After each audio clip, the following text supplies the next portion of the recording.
নমস্কার সবাইকে, আমার রান্না চ্যানেলে আপনাদের স্বাগত। আজকের রান্না হবে ডিমের ঝোল। তো চলুন রান্নাটা শুরু করা যাক আর রেসিপিটা আপনাদের সাথে শেয়ার করা যাক।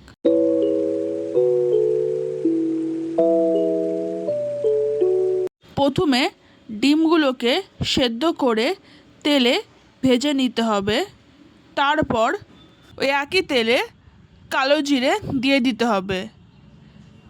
কালো জিরে দেওয়ার পর কেটে রাখা কিছু টমেটো আর পেঁয়াজ দিয়ে দিতে হবে তেলের মধ্যে, আর তারপরে ভালোভাবে সেটাকে ভেজে নিতে হবে। ভেজে নেওয়ার পর কিছু সেদ্ধ আলু ওই তেলে দিয়ে দিতে হবে। তারপরে ভালোভাবে চালিয়ে নিতে হবে। চালিয়ে নেওয়ার পর দিয়ে দিতে হবে হলুদ, আর তার সঙ্গে স্বাদ মতন নুন। আর এই মশলাগুলো পেস্ট বানাতে হবে। মশলাতে আছে শুকনো লঙ্কা, কাশ্মীরি লঙ্কা, গরম মশলা, ধনে গুঁড়ো আর শেষে জিরে গুঁড়ো।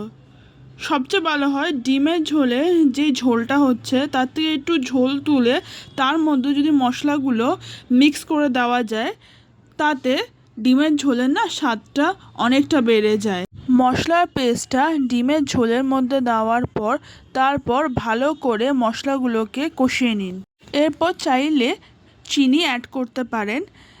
চিনিটা অপশনাল, কিন্তু চিনিটা তরকারির মধ্যে রঙটা নিয়ে আসে। কিছুক্ষণ পর যখন ডিমের ঝোলের তরকারির মধ্যে থেকে তেল বেরিয়ে আসবে, তখন ভাজা ডিমগুলো ডিমের ঝোলের মধ্যে দিয়ে তাতে একটু জল দিয়ে ভালোভাবে একটু চালিয়ে নিতে হবে। হয়ে গেছে আমাদের ডিমের ঝোল। গার্নিশিংয়ের জন্য শেষে একটু ধনেপাতা চাইলে আপনারা একটু ছড়িয়ে দিতে পারেন, সেটাতে দেখতে একটু সুন্দর হয় ডিমের ঝোলটা। এটাই শুধু, ব্যাস। হয়ে গেছে আমাদের লোভনীয় ডিমের ঝোল। ডিমের ঝোলের এই রেসিপিটা আপনাদের কেমন লাগলো কমেন্ট করে অবশ্যই জানাবেন। আর আপনারা অন্য কীরকম রেসিপি দেখতে চাইছেন সেটাও কমেন্ট করে জানাবেন। আর ভিডিওটা যদি ভালো লেগে থাকে তাহলে লাইক করে দেবেন আর চ্যানেলটা সাবস্ক্রাইব করে দেবেন। খুব জলদি ফিরে আসবো একটা নতুন রেসিপি নিয়ে। বাই।